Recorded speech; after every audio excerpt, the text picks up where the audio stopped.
ಹಾಗೂ ಇನ್ನೋರ್ವ ನಮ್ಮ ಪಕ್ಷದ ಬೆಂಗಳೂರು ನಗರದ ಮುಖಂಡರಾದ ಮನೋಹರನ್ನು ಕೂಡ ಈ ಒಂದು ಪತ್ರಿಕಾಗೋಷ್ಠಿಗೆ ಸ್ವಾಗತ ಮಾಡ್ತಾ ಇದ್ದೀನಿ.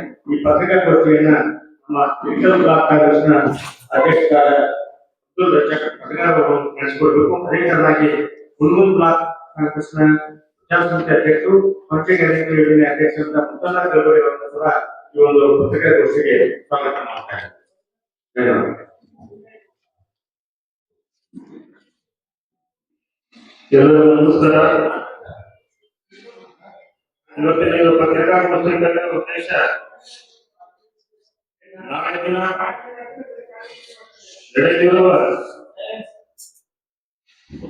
ಪ್ರಮಾಣವಚನ ಸಮಾರಂಭದಲ್ಲಿ ಮುಖ್ಯಮಂತ್ರಿಯವರ ಜೊತೆಗೆ ನಮ್ಮೆಲ್ಲರ ನೆಚ್ಚಿನ ನಾಯಕರು, ಶಾಸಕರು, ಹುಡುಗರು ಮತಕ್ಷೇತ್ರದ ಶಾಸಕರಾದಂತ ಡಾಕ್ಟರ್ ಕಾಶಪ್ಪನ ಸಾಹೇಬರು ಕೂಡ ಪ್ರಥಮ ಅವಕಾಶದಲ್ಲಿ ಸಂಪುಟದಲ್ಲಿ ಸಚಿವರನ್ನಾಗಿ ಮಾಡಲು ಆಗ್ರಹಪಡಿಸಲಿಕ್ಕೆ ಇವತ್ತಿನ ಈ ಒಂದು ಪತ್ರಿಕಾಗೋಷ್ಠಿ ನಾವು ಬಂದಿದ್ದೇವೆ.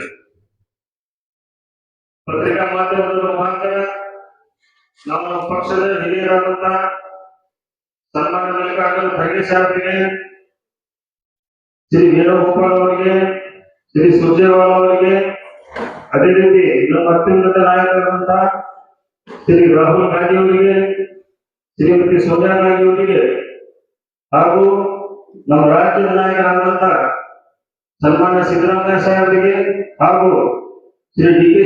ಶಿವಕುಮಾರ್ ಸಾಹೇಬರಿಗೆ ವಿನಂತಿ ಮಾಡಿಕೊಳ್ಳುವುದೇನೆಂದ್ರೆ, ಕಾಶಪ್ಪನವರ ಕುಟುಂಬ ಈಗಾಗಲೇ ತಮಗೆ ಗೊತ್ತಿದ್ದಂತೆ ಕಳೆದ 50 ವರ್ಷಗಳಿಂದ ಅಧಿಕಾರ ಇರಲಿ ಇರದೇ ಇರಲಿ ಕಾಂಗ್ರೆಸ್ ಪಕ್ಷಕ್ಕೆ, ಕಾಂಗ್ರೆಸ್ ಪಕ್ಷದ ಒಂದು ಸಿದ್ಧಾಂತಕ್ಕೆ ಅತ್ಯಂತ ಕಟುಬದ್ಧಾಗಿ ಕಾಂಗ್ರೆಸ್ ಪಕ್ಷದ ಒಂದು ಬಲವರ್ಧನೆಯಲ್ಲಿ, ಅದರ ಪ್ರಚಾರದಲ್ಲಿ, ಅದರ ತತ್ವ ಆದರ್ಶದ ಪ್ರಚಾರದಲ್ಲಿ ತನ್ನದೇ ಆದಂತಹ ಅವಿಸ್ಮರಣೀಯ ಸೇವೆ ಸಲ್ಲಿಸುತ್ತಾ ಬಂದಿರುತ್ತದೆ. ಸನ್ಮಾನ್ಯ ಲಿಂಗೈಕ್ಯ ಎಸ್.ಆರ್. ಕಾಶಪ್ಪನವರಾಗಲಿ, ತದನಂತರ ಅವರ ಧರ್ಮಪತ್ನಿಯಾದ ಶ್ರೀಮತಿ ಗೌರಮ್ಮ ಕಾಶಪ್ಪನವರು ಅವರು ಕೂಡ ನಮಗೆ ಶಾಸಕರಾಗಿ ಸೇವೆ ಸಲ್ಲಿಸುತ್ತಾರೆ.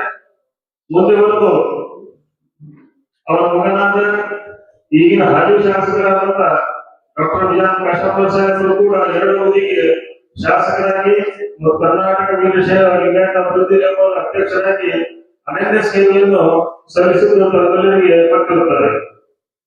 ನಾವು ತಮ್ಮಲ್ಲಿ ಈ ಮೂಲಕ ವಿನಂತಿ ಮಾಡಿಕೊಳ್ಳುವುದಿಷ್ಟೇ,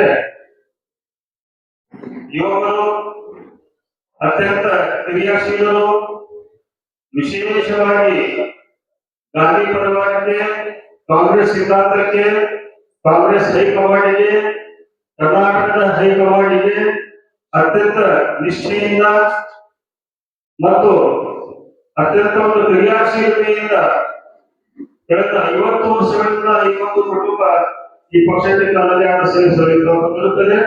ಆದ ಕಾರಣ ಕೆಲವು ಕೆಲಸಗಳು ಇಲ್ಲಿ ನಾವು ತಮ್ಮ ಮುಖಾಂತರ ಅವರ ಗಮನಕ್ಕೆ ಈಗಾಗಲೇ ಅವರಿಗೆ ಗೊತ್ತಿದೆ, ಆದರೂ ಕೂಡ ಸಮಯ ಇದೆ, ಅವರ ಗಮನಕ್ಕೆ ತರಲು ನಾವು ಬಯಸ್ತಾ ಇದ್ದೇವೆ. ಪ್ರಥಮದಲ್ಲಿ ಒಂದು ಬಯಲು ನಾಡು, ಮಳೆ ಆಶ್ರಿತ ನಾಡು. ತಮಗೆ ಗೊತ್ತಿದೆ, ಉತ್ತರ ಕರ್ನಾಟಕ ಯಾವಾಗಲೂ ಮಳೆ ಮೇಲೆ ಆಶ್ರಿತವಾದಂತಹ ರೈತಾಪಿ ಜನ. ಆ ರೈತರಿಗೆ ಬಹಳ ಹಸನಾಗಲಿಕ್ಕೆ ಪ್ರಥಮ ಬಾರಿಗೆ ಕೃಷ್ಣಾ ನದಿಯ ನೀರಿನ ಮೂಲಕ, ಅಪರ್ ಕೃಷ್ಣಾ ಪ್ರಾಜೆಕ್ಟ್ ಮೂಲಕ ಮರುಳ ನೀರಾವರಿ ಯೋಜನೆ ಜಾರಿಗೆ ತಂದಿದ್ದು ಕಾಶಪ್ಪನವರು. ತದನಂತರ ರಾಮ್ಸಾರ್ ನೀರಾವರಿ, ಇಸ್ರೇಲ್ ಮಾದರಿ ನೀರಾವರಿ ತಂದು 60,000 ಹೆಕ್ಟೇರ್ ಜಮೀನಿಗೆ ರೈತರಿಗೆ ನೀರು ಉಳಿಸುವಂತಹ ಕೆಲಸ ಮಾಡಿದ್ದು ಸನ್ಮಾನ್ಯ ಕಾಶಪ್ಪನವರ ಕುಟುಂಬ. ಆ ಒಂದು ಕಾರ್ಯದಲ್ಲಿ ಡಾಕ್ಟರ್ ವಿಜಯ್ ಕಾಶಪ್ಪನ ಸಾಹೇಬರ ಶ್ರಮ ಅಪಾರವಾದದ್ದು. ಇಡೀ ಏಷ್ಯಾ ಖಂಡದಲ್ಲಿಯೇ ಅತಿ ದೊಡ್ಡ ಒಂದು ನೀರಾವರಿ ಕಾರ್ಯಕ್ರಮ ಯಾವುದಾದ್ರೂ ಇದ್ರೆ ಅದು ರಾಮ್ಸಾರ್ ನೀರಾವರಿ ಯೋಜನೆ. ಆ ಯೋಜನೆ ಅನುಷ್ಠಾನಕ್ಕೆ ತಂದು ಅದೊಂದು ಮಾಡೆಲ್ ಆಗಿ ಒಂದು ಕಡೆ ಮಾಡಿಸಿ ಸನ್ಮಾನ್ಯ ಸಿದ್ದರಾಮಯ್ಯ ಪ್ರಥಮ ಅವಧಿಯಲ್ಲಿ ಅವರಿಗೆ ಅದನ್ನು ಪ್ರದರ್ಶನ ಮಾಡಿದ್ದು ಶ್ರೇಯಸ್ಸು ಹೋಗುತ್ತದೆ. ಅದೇ ರೀತಿ ಕರ್ನಾಟಕದಲ್ಲಿಯೇ ಅತಿ ಹೆಚ್ಚು ಕೃಷಿ ಹೊಂಡಗಳನ್ನು ಕೂಡಿಸಿ ರೈತರಿಗೆ ಅವರ ಬದುಕಿಸುವಂತ ಕೀರ್ತಿ ಸನ್ಮಾನ್ಯ ಡಾಕ್ಟರ್ ವಿಜಯ ಕಾಶಪ್ಪ ಅವರಿಗೆ ಸಲ್ಲುತ್ತದೆ. ನಮಗೆ ಗೊತ್ತಿರಬೇಕು, ಬಾಗಲಕೋಟೆ ಜಿಲ್ಲೆಯಲ್ಲಿಯೇ ಒಂದು ಅತಿ ಹೆಚ್ಚು ಭೂಮಿ ಉಳ್ಳಂತಹ ಪ್ರದೇಶ. 287 ಕೃಷಿ ಹೊಂಡಗಳನ್ನು ನಿರ್ಮಿಸಿ ಎಲ್ಲ ರೈತರ ಬಾಳಿಗೆ 5,000 ಸರಿಯಾಗಿ 5,000 ಕೃಷಿ ಹೊಂಡಗಳನ್ನು ನಿರ್ಮಿಸಿ ಪ್ರತಿಯೊಂದು ರೈತರಿಗೆ ನೀರು ಹರಿಸಲಿಕ್ಕೆ ಅದೊಂದು ಅವಕಾಶ ಮಾಡಿದ್ದು ಡಾಕ್ಟರ್ ವಿಜಯ ಕಾಶಪ್ಪ ಸಾಹೇಬರು. ಒಂದು ಮುಖ್ಯ ಕಾರ್ಯ ಇಳಕಲ್ ಸೀರೆ ಪ್ರಸಿದ್ಧ ಸೀರೆ. ಆ ಒಂದು ದಿಕ್ಕಿನಲ್ಲಿ ಅವರಿಗೆ ಕಚ್ಚಾ ಮಾಲು ಅತ್ಯಂತ ಸರಳ ರೀತಿ ಬರಲಿಕ್ಕೆ ಒಂದು ನೇಕಾರ ಪಾರ್ಕ್ ಅನ್ನು ಕೂಡ ಅದಕ್ಕೆ ಭೂಮಿಯಲ್ಲಿ ಗುರುತಿಸಿ ಈಗಾಗಲೇ ಆ ದಿಕ್ಕಿನಲ್ಲಿ ಕೆಲಸ ಪ್ರಾರಂಭವಾಗಿದೆ. ಹೀಗೆ ಇದು ಮುಂದೆ ಒಂದು ಆರೋಗ್ಯದ ಕ್ಷೇತ್ರದಲ್ಲಿ ಹೇಳಬೇಕಪ್ಪ ಅಂತಂದ್ರೆ ಪ್ರಥಮವಾಗಿ ಇಳಕಲ್ನಲ್ಲಿ ಅತ್ಯಂತ ಹಿಂದುಳಿದ ಪ್ರದೇಶ, ಬಡ ಪ್ರದೇಶ, ಕಾರ್ಮಿಕರು, ಕೂಲಿ ಕಾರ್ಮಿಕರು, ನೇಕಾರರು ವಾಸಿಸುವ ಪ್ರದೇಶ. ಅವರಿಗೋಸ್ಕರ 100 ಹಾಸಿಗೆಯ ಸುಸಜ್ಜಿತ ಒಂದು ಆಸ್ಪತ್ರೆಯನ್ನು ನಿರ್ಮಾಣ ಮಾಡಿದ್ದು ಕಾಶಪ್ಪನವರು. ತದನಂತರ ಇಳಕಲ್ನಲ್ಲಿ 30 ಹಾಸಿಗೆಯ ಚೈಲ್ಡ್ ಮತ್ತು ಮದರ್ ಹಾಸ್ಪಿಟಲ್, MCH ಹಾಸ್ಪಿಟಲ್, ಆ 30 ಹಾಸಿಗೆ ಹಾಸ್ಪಿಟಲ್ ಅನ್ನು ಕೂಡ ಮಾಡಿ ಈಗಾಗಲೇ ಕೊರೋನಾದಲ್ಲಿ ಅತ್ಯಂತ ಹೆಚ್ಚಿಗೆ ಅದು ಕೆಲಸಕ್ಕೆ ಬಂದಿದ್ದು ಆ ಒಂದು ಆಸ್ಪತ್ರೆ. ಆ ಆಸ್ಪತ್ರೆಯು ಕೂಡ ಸನ್ಮಾನ್ಯ ಡಾಕ್ಟರ್ ವಿಜಯ ಕಾಶಪ್ಪ ಅವರ ಒಂದು ಕೈಯಲ್ಲಿ ಆಗಿದ್ದ ಕೆಲಸ. ತದನಂತರ ಹುನಗುಂದದಲ್ಲಿ ಅಲ್ಲಿಯೂ ಕೂಡ 50 ಹಾಸಿಗೆಯ ಒಂದು ಸುಸಜ್ಜಿತ ಆರ್ಥೋ, ಮಹಿಳೆಯರಿಗೆ ಪ್ರಸೂತಿ ಕೇಂದ್ರ, ನಂತರ ಡಯಾಲಿಸಿಸ್ ಕೇಂದ್ರ, ಇವೆಲ್ಲವೂ ಅತ್ಯಾಧುನಿಕ ಸೌಲಭ್ಯವುಳ್ಳ ಒಂದು ಸುಸಜ್ಜಿತ ಆಸ್ಪತ್ರೆ ಈಗಾಗಲೇ ಕಟ್ಟಿಸಿ ಕಾರ್ಯರೂಪಕ್ಕೆ ಬಂದು ಅಲ್ಲಿಯ ಭಾಗದ ಜನರಿಗೆ ದೊಡ್ಡ ಒಂದು ಆಶಾಕಿರಣವಾಗಿದೆ. ಜೊತೆಗೆ ಮೊನ್ನೆ ತಾನೇ 15 ದಿವಸಗಳ ಹಿಂದೆ ಮತ್ತೊಂದು 50 ಹಾಸಿಗೆ ಮೇಲ್ದರ್ಜೆಗೆ ಏರಿಸಲಿಕ್ಕೆ ಈಗಾಗಲೇ ಭೂಮಿ ಪೂಜೆ ಮಾಡಿ ಬಂದಿರುತ್ತಾರೆ.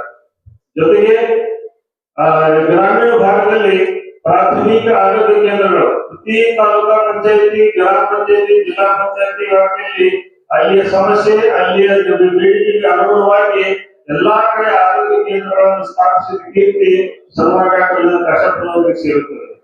ಜೊತೆಗೆ ನಾವು ಶಿಕ್ಷಣ ಕ್ಷೇತ್ರಕ್ಕೆ ಬಂದಾಗ ಸುಡೂರು ಭಾಗದಲ್ಲಿ ಒಂದು ಮೊರಾರ್ಜಿ ದೇಸಾಯಿ ವಸತಿ ಶಾಲೆ ಮಾನಂತರದಲ್ಲಿ ಒಂದು ಶಾಲೆ, ನಂತರ ಗದಗ ಭಾಗದಲ್ಲಿ ಒಂದು ಮೊರಾರ್ಜಿ ದೇಸಾಯಿ ವಸತಿ ಮಾದರಿಯ ಒಂದು ಶಾಲೆ, ಈಗ ಇತ್ತೀಚೆಗೆ ಅಲ್ಪಸಂಖ್ಯಾತರ ಮಾದರಿಯ ಒಂದು ವಸತಿ ಶಾಲೆ 30 ಕೋಟಿ ಅನುದಾನದಲ್ಲಿ ಹೊಸೂರು ಪಟ್ಟಣದಲ್ಲಿ ಈಗಾಗಲೇ ಹತ್ತು ಕೆಲಸ ಪ್ರಾರಂಭವಾಗಿದೆ. ಈ 3 ಶಾಲೆಗಳು ಈಗಾಗಲೇ ತೆರೆದಿದ್ದು ಒಂದು ಶಾಲೆ ಈ ಕಟ್ಟಡದ ಹಂತದಲ್ಲಿದೆ. ನಮ್ಮ ಕೆಪಿಸಿಸಿ ಸದಸ್ಯರಾದಂತಹ ಶಾಂತಮ್ಮ ಸುಪ್ರೂರ್ ಕೂಡ ಈ ವೇದಿಕೆಗೆ ಬರ್ತಾ ಇದ್ದಾರೆ. ಅವರು ನಾವು ಸ್ವಾಗತ ಕೋರ್ತಾ ಇದ್ದಾರೆ. ಈ ಎಲ್ಲ ಶಾಲೆಗಳು ಪ್ರತಿಯೊಂದು ಗ್ರಾಮದಲ್ಲಿ ಹೈಸ್ಕೂಲ್ ಮಟ್ಟದವರೆಗೆ ಅಲ್ಲಿ ಮಕ್ಕಳಿಗೆ ಶಾಲೆ ತಾಣಗಳಲ್ಲಿ, ನಮ್ಮ ಕ್ಷೇತ್ರಗಳಲ್ಲಿ ತಾಣಗಳು ಬಹಳ ಹೆಚ್ಚು, ಲಂಬಾಣಿ ತಾಣಗಳು. ಆ ಲಂಬಾಣಿ ತಾಣಗಳಲ್ಲಿ ಅಲ್ಲಿಯ ಮಕ್ಕಳಿಗೆ ಇಳಕಲ್ಲಿಗೆ ಬಂದು ವಿದ್ಯಾಭ್ಯಾಸ ಮಾಡುವ ಪರಿಸ್ಥಿತಿ ಇತ್ತು. ಅದನ್ನು ಮನಗಂಡು ಪ್ರತಿಯೊಂದು ತಾಣಗಳಲ್ಲಿ ಅವರಿಗೆ ಹೈಸ್ಕೂಲ್ ಮಟ್ಟದವರೆಗೆ ಉತ್ತಮ ಸರ್ಕಾರಿ ಶಾಲೆಗಳನ್ನು, ಉತ್ತಮ ಕಟ್ಟಡಗಳನ್ನು ನಿರ್ಮಿಸಿಕೊಟ್ಟಂತ ಒಂದು ಶ್ರೇಯಸ್ಸು ಸನ್ಮಾನ್ಯ ವಿಜಯ ಕಾಶಪ್ಪ ಅವರಿಗೆ ಸಲ್ಲುತ್ತದೆ. ಅದರ ಜೊತೆಗೆ ಕರ್ನಾಟಕದಲ್ಲಿಯೇ ಪ್ರಥಮವಾಗಿ 100 ಸರ್ಕಾರಿ ಶಾಲೆಗಳಲ್ಲಿ ಸ್ಮಾರ್ಟ್ ಕ್ಲಾಸ್ ಅನ್ನು ಪ್ರಾರಂಭ ಮಾಡಿದ್ದು, ಅಳವಡಿಸಿದ್ದು ಶ್ರೇಯಸ್ ಯಾರಿಗೆ ಹೋಗುತ್ತದಪ್ಪ ಅಂತಂದ್ರೆ ಅದು ಸನ್ಮಾನ್ಯ ವಿಜಯ ಕಾಶಪ್ಪ ಅವರಿಗೆ ಹೋಗುತ್ತದೆ. ಅದಕ್ಕೆ ನಾವು ಮಧು ಶಿಕ್ಷಣ ಸಚಿವರಾದಂತಹ ಮಧು ಕೂಡ ಮಾತಾಡಿದ್ದು ಈಗ ನಮ್ಮೆಲ್ಲರಿಗೂ ಮಾಹಿತಿ ಇದೆ. ಅದರ ಜೊತೆಗೆ ಇನ್ನ ಸಮಾಜದ ವಿಷಯಗಳು ಬಂದಾಗ, ಇನ್ನು ಕುಡಿಯುವ ನೀರಿನ ವಿಷಯ ಬಂದಾಗ, ಇಳಕಲ್ ಹುನಗುಂದ ಅವಳಿ ಜನಗಳಿಗೆ 24/7 ಅಂದ್ರೆ ದಿನಕ್ಕೆ 24 ತಾಸು ಕೃಷ್ಣಾ ನದಿಯಿಂದ ನೀರು ಪಡೆಯಲು 24 ತಾಸು ಕುಡಿಯುವ ನೀರಿನ ಸೌಲಭ್ಯ ಒದಗಿಸುವುದು ಕರ್ನಾಟಕದಲ್ಲಿ ಮಾಡಿ ಅನುಷ್ಠಾನಗೊಳಿಸಿ ಯಶಸ್ವಿಯಾಗಿ 24/7 ನೀರು ಕುಡಿಯುವ ನೀರು ನಡೀತಾ ಇದೆ ಅಂತಂದ್ರೆ ಅದು ಇಳಕಲ್ ಮತ್ತು ಹುನಗುಂದದಲ್ಲಿ.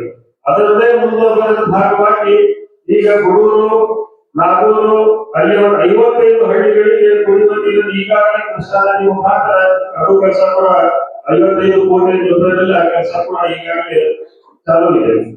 ಹೀಗೆ ಮೊನ್ನೆ ತಾನೆ ಅದರ ಇನ್ನೊಂದು ನಮ್ಮ ತಾಲೂಕಿನ ಇನ್ನೊಂದು ಭಾಗವಾದ ನದವಾಡಿ ನೀರಾವರಿ ಯೋಜನೆ, ಆ ನೀರಾವರಿ ಯೋಜನೆಗೂ ಕೂಡ 1 TMC ನೀರನ್ನು ಮೀಸಲಾಗಿ ಇಟ್ಟು ಈಗಾಗಲೇ ಅದರ ಕೆಲಸವು ಸೇರುವಂತೆ ಈಗಾಗಲೇ ಪ್ರಾರಂಭವಾಗಿ ಮುಕ್ತಾಯ ಹಂತದಲ್ಲಿ ಇರುತ್ತದೆ.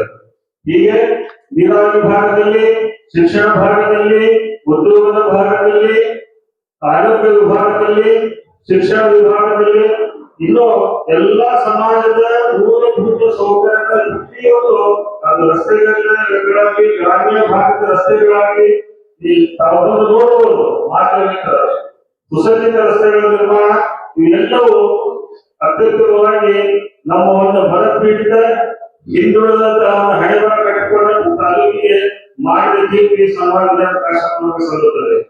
ಅದರ ಜೊತೆಗೆ ಈ ಸಾಮಾಜಿಕ ನ್ಯಾಯದ ವಿಷಯ ಬಂದಾಗ ಎಲ್ಲ ಸಮುದಾಯಗಳಿವೆ. ನಮ್ಮ ಹುಡುಗರ ಮತಕ್ಷೇತ್ರಗಳಲ್ಲಿ ಸಣ್ಣ ದೊಡ್ಡ ಸಮುದಾಯ ಕಲಿತು 59 ಸಮುದಾಯಗಳು ನಮ್ಮ ಹುಡುಗರ ಮತಕ್ಷೇತ್ರದಲ್ಲಿರುವ ಸಮಾಜಗಳು. ಆ ಒಂದು ಪ್ರತಿ ಸಮಾಜಕ್ಕೆ ಒಂದು ದೇವಸ್ಥಾನ, ಒಂದು ಸಮುದಾಯ ಭವನ, ಒಂದು ಶಾಲೆ, ಹೀಗೆ ಒಂದು 3 ಭಾಗದಲ್ಲಿ ಪ್ರತ್ಯೇಕವಾಗಿ ಇವೆಲ್ಲ ಶಾಲೆಗಳನ್ನು ಬಿಟ್ಟು ಒಂದು ಸಮುದಾಯ ಭವನ, ಒಂದು ಸಣ್ಣ ಸಮಾಜ, ಒಂದು ಊರಾಗ 20 ಮಂದಿ ಇರೋದಾಗ ಅವರಿಗೆ ಆದಂತ ಒಂದು ಸಮುದಾಯ ಭವನ, ಒಂದು ಉತ್ತಮವಾದಂತಹ ದೇವಸ್ಥಾನ, ಅದರ ಜೊತೆಗೆ ಅವರಿಗೆ ಬೇಕಾದಂತಹ ಮೂಲ ಸೌಕರ್ಯಗಳನ್ನು ಕೂಡ ಕೊಡಿಸುವಲ್ಲಿ, ಅನುಷ್ಠಾನಗೊಳಿಸುವಲ್ಲಿ ಶಾಸಕರು ಮುಂದಿದ್ದಾರೆ. ನಾವೆಲ್ಲ ಇಷ್ಟೆಲ್ಲ ಹೇಳಲಿಕ್ಕೆ ಇವತ್ತು ಬಂದಿದ್ದು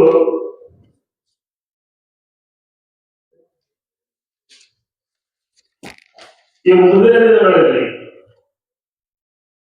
ನಮ್ಮ ಭಾಗದಲ್ಲಿ ಪಂಚಮಸಾಲಿ ಸಮುದಾಯ ಸಾಗರರು ಪ್ರತಿನಿಧಿಸುವ ನನ್ನ ಸಮಾಜ ಶಾಸಕರು ಪ್ರತಿನಿಧಿಸುವ ಸಮುದಾಯ ಲಿಂಗಾಯತ್ ಪಂಚಮಸಾಲಿ ಸಮುದಾಯ. ಲಿಂಗಾಯತ ಒಳಪಂಗಡಗಳಲ್ಲಿ ಅತ್ಯಂತ ಪ್ರಬಲ ಮತ್ತು ಹೆಚ್ಚಿನ ಸಂಖ್ಯೆಯಿಲ್ಲದ ಸಮುದಾಯ. ಆ ಸಮುದಾಯದ ಒಂದು 2B ರಿಸರ್ವೇಶನ್ ಸಲುವಾಗಿ ಪವಿತ್ರ ಬಸವಣ್ಣನವಾದ ಕೂಡಲ ಸಂಗಮವಾದ ಪವಿತ್ರ ಕ್ಷೇತ್ರದಿಂದ ಬೆಂಗಳೂರುವರೆಗೆ 780 ಕಿಲೋಮೀಟರ್ ಪಾದಯಾತ್ರೆ ಮಾಡುವ ಮುಖಾಂತರ ಇಡೀ ಕರ್ನಾಟಕದ ಉದ್ದಗಲಕ್ಕೂ ಅವರು ಜನಾನುರಾಗಿಯಾಗಿ ಹೆಸರುವಾಸಿಯಾಗಿ ಪ್ರತಿಯೊಬ್ಬರ ಬಾಯಲ್ಲಿ ಇವತ್ತು ಆ ಹೋರಾಟದ ಮೂಲಕ ಅವರ ಹೆಸರು ಪ್ರಚಲಿತ ಇದೆ. ನೀವು ಬಿಜಾಪುರದಿಂದ ಬೆಂಗಳೂರಿಗೆ ಯಾವ ಹಳ್ಳಿಗೆ ಹೋದರೂ ಕಾಶಪ್ಪನವರ ಹೆಸರು ಹೇಳೋದು 4 ಮಂದಿ ಸಿಗ್ತಾರೆ. ಅದು ಅವರ ಜನಪ್ರಿಯತೆಗೆ ಕಾರಣ. ಯಾಕಂತಂದ್ರೆ ಒಬ್ಬ ಸಮಾಜಮುಖಿ ನಾಯಕ ತನ್ನ ಸಮಾಜಕ್ಕೆ ಹೋರಾಟ ಮಾಡುವಾಗ 780 ಕಿಲೋಮೀಟರ್ ಕಾಲ್ನಡಿಗೆ ಮುಖಾಂತರ ನಡೆದು ತಮ್ಮ ಸಮಾಜಕ್ಕೆ ನ್ಯಾಯ ಕೊಡಿಸುವಲ್ಲಿ ಮುಚ್ಚೋಳಿಗೆ ಇರುವ ಒಬ್ಬ ಧೀಮಂತ ನಾಯಕ, ಯುವ ನಾಯಕ. ಜೊತೆಗೆ ಅಲ್ಪಸಂಖ್ಯಾತರ ಒಂದು ಸಮಸ್ಯೆ ಬಂದಾಗ, CWA NRC ಅಂತ ಒಂದು ಸಮಸ್ಯೆ ಬಂದಾಗ ಇಳಕಲ್ಲಿಂದ ಬಿಜಾಪುರ ತನಕ 110 ಕಿಲೋಮೀಟರ್ ಅಲ್ಪಸಂಖ್ಯಾತರ ಜೊತೆಗೂ ಹೆಚ್ಚಿಗೆ ಹಾಕಿ ನಾನು ಎಲ್ಲರ ಜೊತೆಗೆ ಇದ್ದೀನಿ ಅಂತ ಒಂದು ಭಾವನೆಯನ್ನು ಒಂದು ಬದ್ಧತೆಯನ್ನು ವ್ಯಕ್ತಪಡಿಸುವ ಮೂಲಕ 110 ಕಿಲೋಮೀಟರ್ ವರೆಗೆ ನಮ್ಮೊಳಗೆ ನಾನು ಅಲ್ಪಸಂಖ್ಯಾತ ನಮ್ಮೊಳಗೆ ಬಂದು ನಮ್ಮ ಒಂದು ಬೇಡಿಕೆಗಳಿಗೆ ಬಲವನ್ನು ಪಡೆದು ಸನ್ಮಾನ ವಿಜ್ಞಾನ ಕಾಶಪ್ಪನವರು. ಹೀಗೆ ಹಲವಾರು ಕಾರ್ಯಗಳು ಯಾವುದೇ ಸಮಾಜದಲ್ಲಿ, ಎಲ್ಲಾ ಸಮಾಜದ ಕಾರ್ಯಗಳಲ್ಲಿ, ಜಾತ್ರೆಯಲ್ಲಿ, ಪಲ್ಲಕ್ಕಿ ಸಮಾರಂಭದಲ್ಲಿ, ಉರುಸಿರಲಿ, ವಿವಾಹದಲ್ಲಿ, ಮತ್ತೊಂದು ವಿಷಯಗಳನ್ನು ನಾನು ಹೇಳಲಿಕ್ಕೆ ಬಯಸುತ್ತೇನೆ. ನಮ್ಮ ಇಳಕಲ್ ಮತಕ್ಷೇತ್ರದಲ್ಲಿ 65 ಮಸೀದಿಗಳು ಬರ್ತಾವ. ಆ 65 ಮಸೀದಿಗಳಲ್ಲಿ ರಂಜಾನ್ ತಿಂಗಳಲ್ಲಿ, ಪವಿತ್ರ ರಂಜಾನ್ ತಿಂಗಳಲ್ಲಿ ಉಪವಾಸದವರೆಗೆ ಪ್ರತಿ ಮಸೀದಿಯಲ್ಲಿ ಇಫ್ತಾರ್ ಕೂಟವನ್ನು ಏರ್ಪಡಿಸಿ ಅಲ್ಪಸಂಖ್ಯಾತರಿಗೆ ಒಂದು ನಾವು ಬೆಂಬಲ, ಒಂದು ನೈತಿಕ ಬೆಂಬಲವನ್ನು ಪಡುವಂತ ಯಾವುದೇ ನಾಯಕರಿದ್ರೆ ಅದು ಸನ್ಮಾನ ವಿಜ್ಞಾನ ಕಾಶಪ್ಪನವರು ಸಾಹೇಬ್. ಕಾಶಪ್ಪನವರು ಸಾಹೇಬ್ ಕೊಟ್ಟು ಪಂಚಾಯತ್ಗೆ ಯಾವುದೋ ಇಲ್ಲ. ಇಡೀ ಕರ್ನಾಟಕ ರಾಜ್ಯದಲ್ಲಿ ಕಾಶಪ್ಪನವರು ಕೊಟ್ಟುವ ಹೆಸರು ಪ್ರಚಲಿತ ಇದೆ. ಇವಾಗ ಪಂಚಮಸಾಲಿ ಲಿಂಗಾಯತ ಸಮಾಜದಲ್ಲೆಲ್ಲ ಅದಕ್ಕಿಂತ ಹೆಚ್ಚಾಗಿ ಅಲ್ಪಸಂಖ್ಯಾತರಲ್ಲಿ, ದೀನದಲಿತರಲ್ಲಿ, ಹಿಂದುಳಿದರಲ್ಲಿ ಅತ್ಯಂತ ಹೆಚ್ಚು ಪ್ರಚಲಿತ ಯಾವುದೇ ಹೆಸರಿದ್ರೆ ಅದು ಡಾಕ್ಟರ್ ವಿಜಯ ಕಾಶಪ್ಪನವರು ಸಾಹೇಬ್. ನಾನು ತಮ್ಮಂದು ಹೇಳ್ತೇನೆ, ಅವ್ರು ಕಾರ್ ತಗೊಂಡು ಇಲ್ಲೇ ನಿಂತು ಹೋದಾಗ ಬರೀ ಅವ್ರ ಕಾರ್ ನಂಬರ್ ನೋಡಿ ಜನರು ನಿಂತು ಮಾರಾಟ ಮಾಡುವಂತ ನಾವು ನೋಡಿದ್ದೇವೆ. ಅವ್ರ ಜೊತೆಗೆಲ್ಲ ನಮ್ಮ ಕ್ಷೇತ್ರ ಬಿಟ್ಟು ಹೊರಗಡೆ ಹೋದಾಗ ದಾರ್ಯಾಗ ಜನರು ನಿಂತು ಅವರಿಗೆ ಸನ್ಮಾನ ಮಾಡಿ ಮಾತನಾಡಿಸಿ ಹೋಗೋದು ಅದು ಸಾಮಾನ್ಯ ಒಂದು ವಿಷಯವಾಗಿದೆ. ಇಷ್ಟೆಲ್ಲ ಹೇಳಲಿಕ್ಕೆ ಕಾರಣ ಇಷ್ಟೇ, ನಾಳೆ ನಡೆಯುವ ಈ ಒಂದು ಸಚಿವ ಸಂಪುಟ ಮತ್ತು ಮುಖ್ಯಮಂತ್ರಿಗಳ ಪ್ರಮಾಣ ವಚನ ಸ್ವೀಕಾರ ಸಮಾರಂಭದಲ್ಲಿ ನಮ್ಮ ಇಲ್ಲಿ ಕುಂತವರ ಎಲ್ಲವನ್ನು ಒಗ್ಗೂಡಿನ ಒಂದೇ ಒಂದು ಬೇಡಿಕೆ ಆಗ್ರಹ ಇದೆ, ಅತ್ಯಂತ ಆಗ್ರಹ ಇದೆ. ನಾಳೆ ಅವರಿಗೆ ಸಚಿವ ಸಂಪುಟದಲ್ಲಿ ತಗೊಂಡು ಪ್ರಥಮ ಲಿಸ್ಟ್ ನಲ್ಲಿ ಅವರಿಗೆ ಪ್ರಮಾಣ ವಚನ ಬೋಧಿಸಿದ್ದನ್ನು ನಾವು ಈ ಮುಖಾಂತರ ಆಗ್ರಹ ಮಾಡ್ತಾ ಇದ್ದೇವೆ. ಯಾಕಂತಂದ್ರೆ ಕಾಶ್ಯಪರವರು ಈ ಮುಂದೆ ಈ ನಾವು ಹೇಳಿರೋದು ಹೀಗೆ ಹಾಕಿರೋ ಕೆಲಸ ಮುಂದೆ ಬರುವ ಅವರಿಗೆ ಸಚಿವ ಸ್ಥಾನ ನೀವು ಕೊಟ್ಟಿದ್ದಲ್ಲಿ ಸರಿಸುಮಾರು ಆ ಭಾಗದ ಉತ್ತರ ಕರ್ನಾಟಕ ಭಾಗದ ನಾವು ಬರುವುದು ಕಿತ್ತೂರು ಮತ್ತು ಕಲ್ಯಾಣ ಕರ್ನಾಟಕ ಭಾಗದಿಂದ ನಾವು ಬರ್ತೀವಿ. ನಮ್ಮ ಭಾಗದಲ್ಲಿ ಕಾಂಗ್ರೆಸ್ ಪಕ್ಷಕ್ಕೆ ಒಂದು ಯುವ ನಾಯಕತ್ವ ಬೇಕಾಗಿದೆ. ಎಲ್ಲಾ ಕಡೆ ಅಡ್ಡಾಡಿ ಎಲ್ಲಾ ಜನರ ಸಮಸ್ಯೆಯನ್ನು ಕೇಳಿ ಎಲ್ಲಾ ಪಕ್ಷದ ಒಂದು ಸಿದ್ಧಾಂತವನ್ನು ಗಟ್ಟಿಯಾಗಿ ಹೇಳಬಹುದು. ಯಾವ ಒಬ್ಬ ನಾಯಕ ಅಂತಂದ್ರೆ ಡಾಕ್ಟರ್ ಕಾಶೀಪುರ ಸಾಹೇಬ್ ಅವರ ಕಾರ್ಯವೈಖರಿಗೆ, ಅವರ ಕೆಲಸ ಮಾಡುವ ಸ್ಪೀಡ್ಗೆ, ವೇಗಕ್ಕೆ ಮುರುಘ ಮತಕ್ಷೇತ್ರ ಒಂದಕ್ಕೆ ಕಟ್ಟಿ ಹಾಕಿದಾಗ ಕೇವಲ ಆದ ಕಾರಣ ನಾವು ಪಕ್ಷದ ಗೌರವಾನ್ವಿತ ಹೈಕಮಾಂಡ್ ನಲ್ಲಿ ರಾಜ್ಯದ ಮುಖ್ಯಮಂತ್ರಿಗಳಾದಂತ ಸನ್ಮಾನ್ಯ ಸಿದ್ದರಾಮಯ್ಯ ಸಾಹೇಬರು, ನಾಳೆ ಮುಖ್ಯಮಂತ್ರಿಯಾಗಿ ಪ್ರಮಾಣ ವಚನ ಸ್ವೀಕಾರ ಮಾಡಲಿರುವ ಡಾಕ್ಟರ್ ನಮ್ಮ ಡಿ ಕೆ ಶಿವಕುಮಾರ್ ಸಾಹೇಬರಿಗೆ ಮತ್ತೊಮ್ಮೆ ಮನವಿ ಮಾಡ್ತಾ ಇದ್ದೇವೆ. ಅವರಿಗೆ ತಮ್ಮ ಜೊತೆಗೇನೆ ಪ್ರಥಮ ಹಂತದಲ್ಲಿಯೇ ಸಚಿವ ಸ್ಥಾನ ಕೊಟ್ಟು ಒಂದು ಒಳ್ಳೆ ವಿಭಾಗವನ್ನು ಕೊಟ್ಟು ಇಡೀ ಕರ್ನಾಟಕದಲ್ಲಿ ವಿಶೇಷವಾಗಿ ಉತ್ತರ ಕರ್ನಾಟಕ ಭಾಗದಲ್ಲಿ ಪಕ್ಷದ ಬಲವರ್ಧನೆಗೆ, ಪಕ್ಷದ ಸಿದ್ಧಾಂತಕ್ಕೆ ಜನರನ್ನು ಸೆಳೆಯಲಿಕ್ಕೆ, ಪ್ರಚಾರ ಮಾಡಲಿಕ್ಕೆ ಅವರಿಗೆ ಅವಕಾಶ ಮಾಡಿಕೊಡಬೇಕೆಂದು ಮತ್ತೊಮ್ಮೆ ತಮ್ಮ ಮುಖಾಂತರ ಅವರಿಗೆ ವಿನಂತಿ ಮಾಡಿಕೊಳ್ತಾ ಇದ್ದೇವೆ. ನಾನು ಸನ್ಮಾನ್ಯ ಡಿ ಕೆ ಶಿವಕುಮಾರ್ ಸಾಹೇಬರಿಗೆ ಒಂದು ಮಾತನ್ನು ಬಯಸುತ್ತಾ ಇದ್ದೇನೆ. ಮೊನ್ನೆ ಒಂದು ಟಿವಿ ಇಂಟರ್ವ್ಯೂ ಹೇಳ್ತಾ ಇದ್ರು, ಅವರು ಬಂಗಾರಪ್ಪ ಸನ್ಮಾನ ಬಂಗಾರಪ್ಪ ಮುಖ್ಯಮಂತ್ರಿ ಆಗಿದ್ದಾಗ ಡಿ ಕೆ ಶಿವಕುಮಾರ್ ಸಾಹೇಬರು ಕೂಡ ಖಾತೆ ಸಚಿವರಾಗಿದ್ದರು. ಅವರಿಗೆ ಅವಾಗಿನ ಪ್ರಧಾನಮಂತ್ರಿಗಳಾದಂತ ರಾಜೀವ್ ಗಾಂಧಿ ಅವರು ಒಂದು ಸೂಚನೆ ಕೊಟ್ಟಿದ್ದರಂತೆ, ಬಂಗಾರಪ್ಪರೇ ನಿಮ್ಮ ಸಚಿವ ಸಂಪುಟದಲ್ಲಿ ಎಲ್ಲಾ ಸಮಾಜದ ಹಿರಿಯರ ಜೊತೆಗೆ ಒಬ್ಬ ಯುವಕನ್ನು ನಿಮ್ಮ ಸಂಪುಟಕ್ಕೆ ಸೇರಿಸಿಕೊಳ್ಳಬೇಕು ಅಂತ ಹೇಳಿ ಸೂಚನೆ ಕೊಟ್ಟಿದ್ರಂತೆ. ಆ ಸೂಚನೆ ಮೇರೆಗೆ ಆವಾಗ ಬಂಗಾರಪ್ಪನವರು ಡಿ ಕೆ ಶಿವಕುಮಾರ್ ಅವರಿಗೆ, ನಜೀರ್ ಸಾಹೇಬರಿಗೆ, ಹೀಗೆ ಹಲವಾರು ಸಮಾಜದ ಹಿರಿಯರ ಜೊತೆಗೆ ಒಬ್ಬ ಯುವಕರನ್ನು ಕೂಡ ನಮ್ಮ ಸಂಪುಟಕ್ಕೆ ಸೇರಿಸಿ ಮುಂದಿನ ಜನರೇಷನ್ಗೆ ನಾಯಕನ ಪ್ರಯಾಣ ಮಾಡಲು ಅವರಿಗೆ ಸೂಚನೆ ನೀಡಿ ಮಾಡಿದಂತೆ. ನಾನು ಇದೇ ಮಾತನ್ನು ಸನ್ಮಾನ್ಯ ಡಿ ಕೆ ಶಿವಕುಮಾರ್ ಸಾಹೇಬರಲ್ಲಿ ನನ್ನ ಗಮನಕ್ಕೆ ತರುತ್ತಾ ನಾನು ಬೇಡಿಕೆ ಇದ್ದೇನೆ, ಆಗ್ರಹಪಡಿಸ್ತೇನೆ. ತಾವು ಕೂಡ ವಿಜ್ಞಾನ ಸಮಾಜದಲ್ಲಿ ಸಾಕಷ್ಟು ಹಿರಿಯರಿದ್ದಾರೆ. ಅವರ ಜೊತೆಗೆ ಯುವಕರಾದಂತ ಡಾಕ್ಟರ್ ವಿಧಾನ ಕಾಶಪ್ಪನವರು ಕೂಡ ಸಚಿವ ಸ್ಥಾನಮಾನವನ್ನು ಕೊಟ್ಟು ಪಕ್ಷದ ಬಲವರ್ಧನೆಗೆ, ಕೇವಲ ಅವರಿಗೆ ಅಧಿಕಾರದ ಸಮಾನ ಇಲ್ಲ, ಪಕ್ಷದ ಬಲವರ್ಧನೆಗೆ ಅವರಿಗೆ ನೀವು ಸಚಿವ ಸ್ಥಾನ ಕೊಟ್ಟಲ್ಲಿ ನಮ್ಮ ಉತ್ತರ ಕರ್ನಾಟಕ ಭಾಗದ ಕಡಿಮೆ ಅಂತಂದ್ರೂ 5 ಲೋಕಸಭಾ ಕ್ಷೇತ್ರಗಳಲ್ಲಿ ನಾವು ಗೆಲ್ಲಲಿಕ್ಕೆ ಸಮರ್ಥರಾಗ್ತಾ ಇದ್ದೇವೆ. ಬಿಜಾಪುರ, ಬಾಗಲಕೋಟೆ, ಬೆಳಗಾವಿ, ಧಾರವಾಡ ಮತ್ತೊಂದು 5 ಲೋಕಸಭಾ ಸ್ಥಾನಗಳು ಜೊತೆಗೆ ಒಂದು 30 ವಿಧಾನಸಭಾ ಕ್ಷೇತ್ರಗಳ ಮೇಲೆ ಅತ್ಯಂತ ಒಳ್ಳೆಯ ಪರಿಣಾಮ ಬೀರಿ 2028ರ ಚುನಾವಣೆಯಲ್ಲಿ ಪಕ್ಷಕ್ಕೆ ಒಳ್ಳೆಯ ಲಾಭ ಮಾಡುವ ದಿಕ್ಕಿನಲ್ಲಿ ಅದು ಉಪಯೋಗಕ್ಕೆ ಬರುತ್ತದೆ. ಕೊನೆಯದಾಗಿ ಮತ್ತೊಮ್ಮೆ ನಾನು ಮೀಡಿಯಾ ಮಾಧ್ಯಮ ಮಿತ್ರರ ಮುಖಾಂತರ ನಮ್ಮ ಪಕ್ಷದ ಹೈಕಮಾಂಡ್, ಎಐಸಿಸಿ ಅಧ್ಯಕ್ಷರಾದ ಮಲ್ಲಿಕಾರ್ಜುನ ಖರ್ಗೆ ಸಾಹೇಬರಲ್ಲಿ, ಶ್ರೀ ವೇಣುಗೋಪಾಲ್ ಸಾಹೇಬರಲ್ಲಿ, ಶ್ರೀ ಸುಜೇವಾಲ ಅವರಲ್ಲಿ, ನಾವು ಅತ್ಯುನ್ನತ ನಾಯಕರಂತ ಲೋಕಸಭಾದಲ್ಲಿ ಅಪೋಸಿಷನ್ ಲೀಡರ್ ಆದಂತ ಶ್ರೀ ರಾಹುಲ್ ಗಾಂಧಿ ಅವರಲ್ಲಿ, ಶ್ರೀಮತಿ ಸೋನಿಯಾ ಗಾಂಧಿ ಅವರಲ್ಲಿ ನಾನು ಇದೊಂದು ಮನವಿ ಮಾಡ್ತಾ ಇದ್ದೇನೆ. ತಾವೆಲ್ಲರೂ ಸನ್ಮಾನ್ಯ ಸಿದ್ದರಾಮಯ್ಯ ಸಾಹೇಬರಲ್ಲಿ ಕೂಡ ಹಾಗೂ ಡಿ ಕೆ ಶಿವಕುಮಾರ್ ಸಾಹೇಬರಲ್ಲಿ ಕೂಡ ಮತ್ತೊಂದು ಮನವಿ ಮಾಡ್ತಾ ಇದ್ದೇನೆ.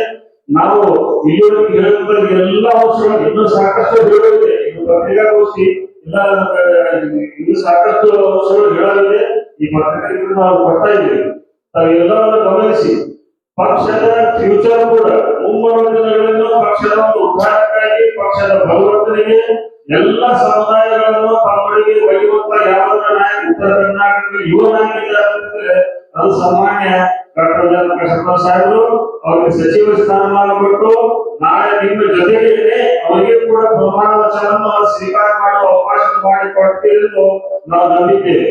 ಕೊನೆಯದಾಗಿ ಒಂದು ವೇಳೆ ಇದು ನಮ್ಮ ಕಾರ್ಯಕರ್ತರ ಬಗ್ಗೆ ಒಂದು ವೇಳೆ ಅವರಿಗೆ ಸಚಿವ ಸ್ಥಾನ ನಾಳೆ ಸಿಗದೇ ಇದ್ದಲ್ಲಿ ನಾವು ಬೂತ್ ಮಟ್ಟದಿಂದ ಹಿಡ್ಕೊಂಡು ನಾವು ಬ್ಲಾಕ್ ಅಧ್ಯಕ್ಷ ನಾವು ಕೂಡ PLAಗಳು ನಮ್ಮ ಬೂತ್ ಅಧ್ಯಕ್ಷರು ಬೂತ್ ಸದಸ್ಯರು ಗ್ಯಾರಂಟಿ ಅನುಷ್ಠಾನ ಸಮಿತಿ ಎಲ್ಲ ಅಧ್ಯಕ್ಷರು ಸದಸ್ಯರು ಎಲ್ಲಾ ಪಕ್ಷದ ಮುಂಚೂಣಿ ಘಟಕದ ನಾವು ಎಲ್ಲ ಸದಸ್ಯರು ಅಧ್ಯಕ್ಷರು ಬ್ಲಾಕ್ ಅಧ್ಯಕ್ಷನಾಗಿ ಹೇಳ್ತಾ ಇದ್ದೇನೆ.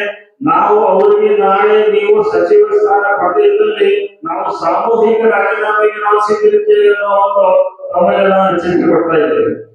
ಯಾಕಂತಂದ್ರೆ ಕೊಟ್ಟವರಿಗೆ ಪದೇ ಕೊಟ್ಟು ಅದು ಮಾಡೋದ್ರಲ್ಲಿ ಹೊಸವರಿಗೆ ಅವಕಾಶ ಕೊಡಬೇಕು. ಪಕ್ಷ ಇವತ್ತಿನ ಒಂದು ಇದು ಇದೆ, ಜನಸಂಖ್ಯೆ ಇದೆ, ಅದಕ್ಕೆ ಯುವ ನಾಯಕತ್ವ ಬೇಕು. ಅಂತ ಯುವ ನಾಯಕತ್ವ ರಾಜ್ಯದ ಉದ್ದಗಲಕ್ಕೂ ಕಾಯಿಗೆ ಚಕ್ರ ಕಟ್ಕೊಂಡು ಅಡ್ಡಾಡುವಂತ ಒಂದು ನಾಯಕ ವಿಜಯ್ ಕಾಶ್ಯಪ್ ನಾವು ಕಾಣ್ತೀವಿ. ಅವರಿಗೆ ಸಚಿವ ಸ್ಥಾನ ಕೊಟ್ಟು ಕೇವಲ ಅವರಿಗೆ ಒಂದು ಅಭಿವೃದ್ಧಿ ಇಲ್ಲ, ಇಡೀ ಕಾಂಗ್ರೆಸ್ ಪಕ್ಷಕ್ಕೆ ನಮ್ಮ ಇಡೀ ಉತ್ತರ ಕರ್ನಾಟಕದ ಅಭಿವೃದ್ಧಿ ವಂಚಿತ ಕ್ಷೇತ್ರಗಳಿಗೆ ಒಂದು ನ್ಯಾಯ ಕೊಟ್ಟಂತಾಗುತ್ತದೆ. ಕಾರಣ ನಮ್ಮ ಈ ಕಾರ್ಯಕರ್ತರ ಮೊನ್ನೆ ತಾನೇ ಸನ್ಮಾನ ಸಿದ್ದರಾಮಯ್ಯವರು ತಮ್ಮ ಕೊನೆಯ ಒಂದು ಭಾಷಣದಲ್ಲಿ ಹೇಳ್ತಾರೆ, ಅಣ್ಣವರಿಗೆ ಅಭಿಮಾನಿಗಳೇ ದೇವರಾಗಿದ್ದರು, ನನಗೆ ನನ್ನ ಕಾರ್ಯಕರ್ತರೇ ದೇವರಂತ ನಾನು ಭಾವಿಸಿದ್ದೇನೆ ಅಂತ ಹೇಳಿದರು. ತಾವು ಕೂಡ ಕಾರ್ಯಕರ್ತರನ್ನು ದೇವರನ್ನು ಭಾವಿಸಿದ್ದೆ, ಅದರಲ್ಲಿ ತಮ್ಮ ದೇವರ ಮಾತನ್ನು ಯಾವಾಗೂ ಅಲ್ಲಗಳೆಯಬಾರ್ದು, ತಿರಸ್ಕಾರ ಮಾಡಬಾರ್ದು. ನಾವು ಪಕ್ಷದ ಸಾಮಾನ್ಯ ಕಾರ್ಯಕರ್ತರಲ್ಲಿ ಮತ್ತೊಮ್ಮೆ ತಮ್ಮಲ್ಲಿ ನಾವು ವಿನಂತಿ ಮಾಡ್ಕೊಳ್ತಾ ಇದ್ದೀವಿ. ಜೊತೆಗೆ ಒಂದು ಎಚ್ಚರಿಕೆ ನಾವು ಕೊಡ್ತಾ ಇದ್ದೀವಿ, ನಾಳೆ ನಮ್ಮ ವಿಜ್ಞಾನ ಕಷ್ಟಪಡಿ ಸಚಿವ ಸ್ಥಾನ ಕೊಡಲೇಬೇಕು. ಒಂದು ವೇಳೆ ಕೊಡದೇ ಇದ್ದಲ್ಲಿ ನಾವು ಹುಣಗುಂದ ಮತಕ್ಷೇತ್ರದ ಬಾಗಲಕೋಟೆ ಜಿಲ್ಲೆಯ ಎಲ್ಲ ನಾವು ಕೆಳಮಟ್ಟದಿಂದ ಹಿಡಿದು ಬ್ಲಾಕ್ ಅಧ್ಯಕ್ಷರವರೆಗೆ ಎಲ್ಲರೂ ಕೂಡ ನಾವು ರಾಜೀನಾಮೆ ಮಾಡಲಿಕ್ಕೆ ಸಿದ್ಧರಿದ್ದೇವೆ ಎಂದು ಹೇಳುತ್ತಾ ತಮ್ಮೆಲ್ಲರಿಗೆ ನನ್ನ ಮಾತನ್ನು ಮುಗಿಸ್ತಾ ಇದ್ದೇವೆ. ನೋಡಬಹುದು, ನಾವೆಲ್ಲರೂ ಸಮಾಜದ ಜವಾಬ್ದಾರಿ ಹೇಳ್ತಾ ಇದ್ದೇನೆ.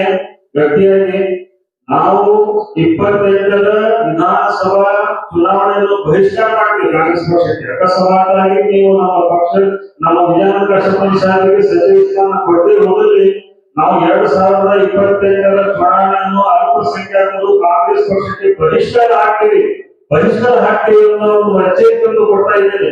ಇದು ಹಂಗೆ ಇಲ್ಲ. ನಾನು ಮದೀನಾ ಮಸ್ಜಿದ್ ಜಮಾತಿನ ಚೇರ್ಮನ್ ಆಗಿದ್ದೇನೆ, ಜಮಾತಿಯಲ್ಲಿ ಸುನ್ನತದ ಬಾಗಲಕೋಟೆ ಜಿಲ್ಲಾ ಅಧ್ಯಕ್ಷನಾಗಿದ್ದೇನೆ. ಆ ಒಂದು ಸ್ಥಾನದಲ್ಲಿ ಇದ್ದುಕೊಂಡು ನಾನು ಹೇಳ್ತಾ ಇದ್ದೇನೆ, ನಾಳೆ ನೀವು ನಿಮ್ಮ ಜೊತೆಗೆ ನಮ್ಮ ಸಾಹೇಬರ ವಿಜಯ್ ಕಾಶ್ಯಪ್ ಸಾಹೇಬರನ್ನು ಸಚಿವರನ್ನಾಗಿ ತಾವು ಪ್ರಮಾಣ ವಚನ ಬೋಧಿಸಬೇಕು. ಒಂದು ವೇಳೆ ಅವರಿಗೆ ಸಚಿವ ಸ್ಥಾನ ಪಡೆದು ಹೋದಲ್ಲಿ 28ರ ವಿಧಾನಸಭಾ ಚುನಾವಣೆಯಲ್ಲಿ ತಾವು ಅಲ್ಪಸಂಖ್ಯಾತರ ಒಂದು ಬಹಿಷ್ಕಾರವನ್ನು ಎದುರಿಸಬೇಕಾದಂತಹ ಪರಿಸ್ಥಿತಿ ಬರುತ್ತದೆ ಎನ್ನುವ ಎಚ್ಚರಿಕೆಯೊಂದಿಗೆ ಮತ್ತೊಮ್ಮೆ ನಾವೆಲ್ಲರೂ ಗ್ಯಾರಂಟಿ ಸಮಿತಿ ಅಧ್ಯಕ್ಷರಾಗಿ ಎಲ್ಲರೂ ರಾಜೀನಾಮೆ ಕೊಡಲಿಕ್ಕೆ ಈಗಾಗಲೇ ನಾವು ಸಿದ್ಧರಿದ್ದೇವೆ. ಈಗ ಅವರು ಸಮಾಜದ ಪರವಾಗಿ ಹಿರಿಯರು ಮಾತಾಡ್ತಾ ಇದ್ದಾರೆ. ಅಧ್ಯಕ್ಷ 22 ವರ್ಷ, ಈಗ ಜಿಲ್ಲಾ ಉಪಾಧ್ಯಕ್ಷ ಹಾಗೂ ಬಾಗಲಕೋಟೆ ಕೋಆರ್ಡಿನೇಟರ್. ನಮ್ಮ ಬೇಡಿಕೆ ಏನಂದ್ರೆ, ನಮ್ಮ ಹುಣಗುಂದ ಮತಕ್ಷೇತ್ರದ ಶಾಸಕರಾದ ವಿಜಯಾನಂದ ಕಾಶ್ಯಪ್ನವರವರಿಗೆ ಮಂತ್ರಿ ಸ್ಥಾನ ನೀಡಬೇಕು ಈ ಗಣ್ಯರಿಗೆ ಅಂತೇಳಿ ನಾವೆಲ್ಲರೂ ಈಗ ಹುಣಗುಂದ ಇಳಕಲ್ ಭಾಗದಿಂದ ಹಾಗೂ ಬಾಗಲಕೋಟೆ ಜಿಲ್ಲೆಯಿಂದ 152 ಜನ ಇಲ್ಲಿ ಬಂದದ್ದು ತಮ್ಮ ಮುಖಾಂತರ ಈಗ ವಿನಂತಿ ಮಾಡಲಾಗಿದೆ. ಮಾನ್ಯ ಶ್ರೀ ಸಿದ್ದರಾಮಯ್ಯ ಸಾಹೇಬರು ವಿಶ್ವಗುರು ಬಸವಣ್ಣರವರನ್ನು ಸಾಂಸ್ಕೃತಿಕ ನಾಯಕರನ್ನಾಗಿ ಘೋಷಣೆ ಮಾಡಿದ ನಂತರ ಉಳ್ಳು ಸಂಘದಲ್ಲಿ ಬಸವಾದಿ ಶರಣ ವೈಭವ ಕಾರ್ಯಕ್ರಮವನ್ನು ನೆನಪಿಕೊಂಡಾಗ ಈ ಕಾರ್ಯಕ್ರಮ ಯಶಸ್ವಿಗೊಳಿಸಾಕ ನಮ್ಮ ಶಾಸಕರಾದ ವಿಜಯಾನಂದ ಕಾಶ್ಯಪ್ನವರು ನಾಗಂಡ ಬಸವತತ್ವ ಪ್ರಚಾರಕ ಮಹಾಂತ ಜೋಳಿಗೆ ಅಧಿಕಾರವಾದ ಲಿಂಗೈಕ್ಯ ಡಾಕ್ಟರ್ ಮಹಾಂತಪ್ಪನವರ ಜನ್ಮದಿನವನ್ನು ಸರ್ಕಾರದ ವ್ಯಸನ ಮುಕ್ತ ದಿನಾಚರಣೆ ಘೋಷಣೆ ಮಾಡಲು ಕಾಶ್ಯಪ್ನವ್ರ ಪಾತ್ರ ಬಹಳ ದೊಡ್ಡದು. ಅದೇ ರೀತಿ ಅಖಂಡ ಬಿಜಾಪುರ ಜಿಲ್ಲೆಯೊಳಗ ನಮ್ಮ ಕಾಶ್ಯಪ್ನವ್ರ ನಂತರ ಯಾವ ರೀತಿ ಈ ಕಾಂಗ್ರೆಸ್ ಪಕ್ಷಕ್ಕೆ ಸೇವೆ ಮಾಡಿದ್ರು ಅನ್ನೋದು ತಾವೆಲ್ಲರಿಗೂ ತಿಳಿದ ವಿಷಯ. ಈಗ ಇವರು ನಮ್ಮ ಸಮಾಜದಿಂದ ವೀರಶೈವ ಪದ್ಮಶಾಲಿ ಸಮಾಜದ ಬಾಧ್ಯತೆಯೊಳಗೆ ಭಾಗಿಯಾಗಿದ್ದು ನಮ್ಮ ಅಧ್ಯಕ್ಷರು ನಮ್ಮ ಅಮರೇಶ್ ನಾಗರು ತಿಳಿಸ್ಬಿಡ್ಸ್ಯಾರ. ಅದ್ರೊಳಗ ಶ್ರೇಯಸ್ಸು ಈ ನಮ್ಮ ಪದ್ಮಶಾಲಿ ಸಮಾಜಕ್ಕೆ ಸೇವಾಕ ಪ್ರಯತ್ನ ಶ್ರೇಯಸ್ ಸೇವಕ ಅದು ನಮ್ಮ ವಿಜಯ ಕಾಶ್ಯಪ್ನವ್ರಿಗೆ ನಾನು ಗಟ್ಟಿಯಾಗಿರ್ತೀನಿ. ಗಟ್ಟಿ ಧ್ವನಿ, ನಿಷ್ಠುರ ಮಾತು, ನೇರ ನುಡಿಯಿಂದ ನಮ್ಮ ವಿಜಯ ಕಾಶ್ಯಪ್ನವರು ನಮ್ಮ ಮೀಸಲಾತಿಗಾಗಿ ಸಾಕಷ್ಟು ಹೋರಾಟ ಮಾಡ್ಯಾರ. ಆಮೇಲೆ ಕಾಂಗ್ರೆಸ್ ಪಕ್ಷಕ್ಕೆ ಬಂದಾಗ ಕಾಂಗ್ರೆಸ್ ನಡಿಗೆ ಕೃಷ್ಣ ಹೆಗಡೆಗೆ ಅನ್ನೋ ಪಾದಯಾತ್ರೆಯೊಳಗ, ಬಳ್ಳಾರಿ ಪಾದಯಾತ್ರೆಯೊಳಗ, ಈಗ ಹೇಳಿದ್ರು ಇವರು ಅಲ್ಪಸಂಖ್ಯಾತ ಪಾದಯಾತ್ರೆಯೊಳಗ ಸಾಕಷ್ಟು ಶ್ರಮಜೀವಿಗಳು ನಮ್ಮ ವಿಜಯಾನಂದ ಕಾಶ್ಯಪ್ನವರು. ಅದೇ ರೀತಿ ವಿಜಯಾನಂದ ಕಾಶ್ಯಪ್ನವರು ನಮ್ಮ ಈ ವೀರಶೈವ ಲಿಂಗಾಯತ ಮಠಗಳ ಸುಮಾರು 3,000 ಮಠಗಳೊಂದಿಗೆ ಅತಿ ಅನ್ಯೋನ್ಯ ಪ್ರೀತಿಯ ಭಕ್ತಿ ಪೂರ್ವಕ ಬಾಂಧವ್ಯಗಳನ್ನ ಹೊಂದಿದವರಾಗಿದ್ದಾರೆ. ಅವರು ವೀರಶೈವ ಲಿಂಗಾಯತ ನಿಗಮದ ಅಧ್ಯಕ್ಷರಾಗಿದ್ದಾರೆ. ಸಾಕಷ್ಟು ಜನ ಲಿಂಗಾಯತ ನಿಗಮದ ಮಠಗಳು ಅಲ್ಲಿ ಬಂದು ಅದರ ಅನುದಾನ ಪಡೆದು ತಮ್ಮ ಮಠಗಳ ಅಭಿವೃದ್ಧಿಗೂ ಸಹಕಾರ ಮಾಡಿದ್ದಾರೆ. ಬರೀ ವೀರಶೈವ ಲಿಂಗಾಯತ ನಿಗಮ ಅಂತಲ್ಲ, ವಿಜಯಾನಂದ ಕಾಶ್ಯಪ್ನವರು ಸರ್ವ ಸಮುದಾಯದೊಂದಿಗೆ ಪ್ರೀತಿ ಪಾತ್ರರಾದಂತ ಯುವನಾಯಕರು. ನಮ್ಮ ಕಾಂಗ್ರೆಸ್ನ ಸ್ಟಾರ್ ಕ್ಯಾಂಪೇನರ್ ವಿಜಯಾನಂದ ಕಾಶ್ಯಪ್ನವರು. ಅವರಿಗೆ ಮುಂದಿನ ದಿನಮಾನದೊಳಗ ಮಂತ್ರಿ ಸ್ಥಾನ ನೀಡಿದ ಈ ಸ್ಟಾರ್ ಕ್ಯಾಂಪೇನರ್ ಯುವ ನಾಯಕನ ಸೇವೆ ಇಡೀ ರಾಜ್ಯಕ್ಕೆ ಸಲ್ಲುತ್ತ. ಆದ ಕಾರಣ ನಾವು ಇಡೀ ಬಾಗಲಕೋಟೆ ಜಿಲ್ಲೆಯಿಂದ ಹುಣಗುಂದ ನಾಯಕ ವೃತ್ತಿಯಿಂದ ತಮ್ಮೆಲ್ಲರ ಮುಖಾಂತರ ನಮ್ಮ ನಾಯಕರಾದ ಸಿದ್ದರಾಮಯ್ಯ ಅವರಿಗೆ, ಡಿ ಕೆ ಶಿವಕುಮಾರ್ ಸಾಹೇಬ್ ಅವರಿಗೆ, ಮಲ್ಲಿಕಾರ್ಜುನ್ ಜಿ ಅವರಿಗೆ, ಮಲ್ಲಿಕಾರ್ಜುನ್ ಖರ್ಗೆ ಜಿ ಅವರಿಗೆ, ಸ್ವಚ್ಛವಾಲ್ ಜಿ ಅವರಿಗೆ, ವೇಣುಗೋಪಾಲ್ ಜಿ ಅವರಿಗೆ ಹಾಗೂ ಕಾಂಗ್ರೆಸ್ನ ಎಲ್ಲ ನಾಯಕರಿಗೆ ಮನವಿ ಮಾಡಿಕೊಳ್ಳೋದು ಏನಂದ್ರ, ನಮ್ಮ ಈ ಕಾಂಗ್ರೆಸ್ ಪಕ್ಷಕ್ಕೆ ನಮ್ಮ ವಿಜಯಾನಂದ ಕಾಶ್ಯಪ್ ಅವರಿಗೆ ಮಂತ್ರಿ ಸ್ಥಾನ ಕೊಟ್ಟ ಅವರ ಸೇವೆ ಇನ್ನೂ ಹೆಚ್ಚಿಗೆ ಸಿಕ್ಕು. ಮುಂದಿನ 2028 ಚುನಾವಣೆಗೆ ನಮ್ಮ ವಿಜಯಾನಂದ ಕಾಶ್ಯಪ್ ಅವರ ಸೇವೆ ಆ ಪಕ್ಷಕ್ಕೆ ಸಲ್ಲುತ್ತ.